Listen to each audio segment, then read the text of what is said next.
What is good, everyone? Richard here from Weed City Soul, and we're here to do a performance review on the Adidas Crazy Explosive. So let's get this out of the way right off the bat. I had no intention of buying this shoe whatsoever. Even after people started raving about it online, I just wasn't feeling the shoe. It's not that I think it's ugly. I don't think it's ugly. I see what they're going for, futuristic, kind of, out of the box thinking.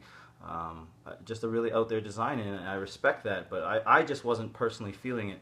But I was intrigued enough that a few weeks ago at House of Hoops, I put a pair of these on my feet, and it was like fucking clouds parting and sun shining, and I heard the rainbows and shit. I'm pretty sure I saw a unicorn. Now, I've owned a lot of shoes. Look behind me. That's my immediate rotation.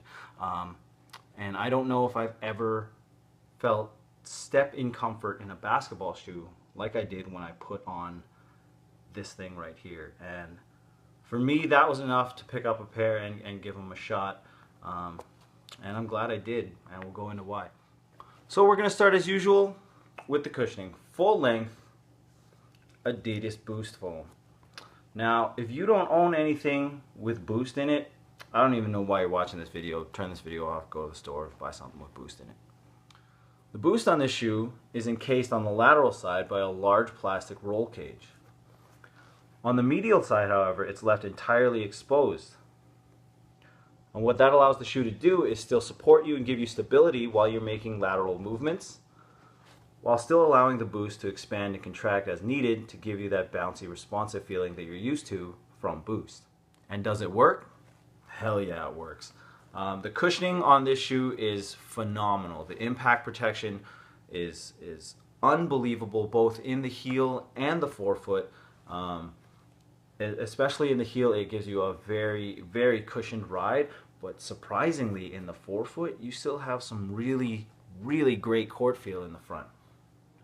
The Boost, however, especially in the forefoot, for me, isn't nearly as responsive as I would like it to be. But it basically gets the job done. I would still like to feel a little more spring in the forefoot, however. That's just something, it's a personal preference of mine, and the shoe wasn't really providing that for me. Heel to toe transition in the shoe is solid. It's nothing phenomenal. Nice smooth ride from heel to toe, aided by this infinity spring plate here. Overall, it worked pretty well. I would have thought maybe it would have been a little better, considering how much I enjoy running in the Adidas Ultra Boost. But it's a basketball shoe, so it's constructed slightly differently, and it works pretty well. On to the upper, Primeknit construction, backed by a full-length GeoFit boot. Now, Primeknit is a direct offshoot of Flyknit. Nike did make their material first. Adidas was second in the woven materials category when it came to dropping their new tech. But Primeknit, I like Primeknit better.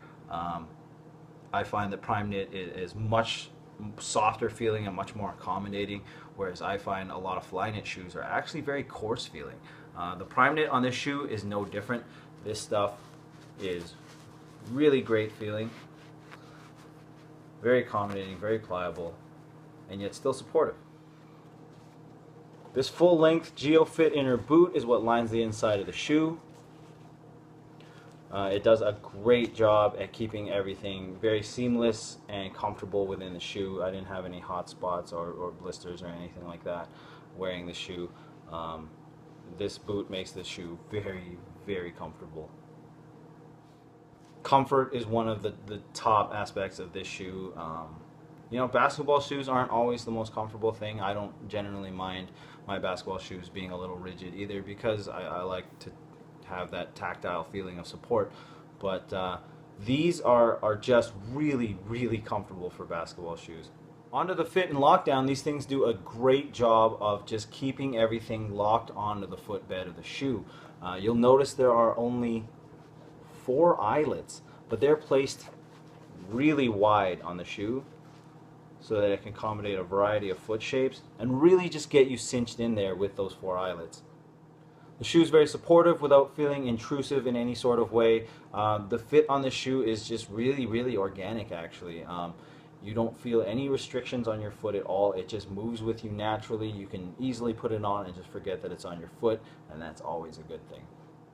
Now I ended up going a half size down from my regular 10.5. I just felt like they were a little bit long, and the shoe has actually a pretty wide base to work with, so that allowed me to go down to a 10 and get the length right without really sacrificing any sort of fit. And I don't even really mind my basketball shoes being snug. I like them to be tight so that I feel like I'm getting the support that I need. On the traction, Adidas uses what they're calling a coral reef pattern. And it works. It's not the craziest, stop on a dime biting traction I've ever used, but it works pretty well. Again, God help me if I can't get over shoes that don't squeak, but these shoes don't squeak that much and it bothers me. I just like hearing that sound, man. But they work. Don't get it twisted. The traction on the shoe is pretty damn good. Now, one of the things you will notice about this shoe is that it is not light. By the standards of a modern day basketball shoe, this thing is a brick. It's actually 2 bricks. So that makes 4 bricks in a pair. It's heavy. Shoe's heavy. So if you're looking for a shoe with phenomenal cushioning, just top-notch impact protection, great, fantastic comfort, and premium, high-quality build materials, this is the shoe for you. If you're looking for a shoe that's really light with really responsive cushioning, especially in the forefoot, you're going to have to look somewhere else. So is this shoe worth your money? Yeah, it's not the cheapest shoe ever. It's $160 US. It's $210 here. It's a little expensive, but it's a damn good basketball shoe that has a little something for everybody. Big men are going to enjoy the impact protection and the overall support that the shoe gives you. Guards are going to enjoy, the slightly bouncy, but even though I think it could be better, slightly bouncy, responsive ride, and the great court feel in the front with the great traction. It's a really, really good basketball shoe. If this review has been helpful to you at all, please comment, like, and hit that subscribe button. It really helps us out. And follow us on Instagram at Weed City Soul. Until next time, guys, I'm Richard from Weed City Soul, and they're just shoes. Now, I got some comments last time that some dudes are saying they're going to toss my shots. Listen, dude, I'm about 220. I'm a big dude. I've played college, and I routinely post up guys who are half a foot taller than me and more. Better players than you have tried.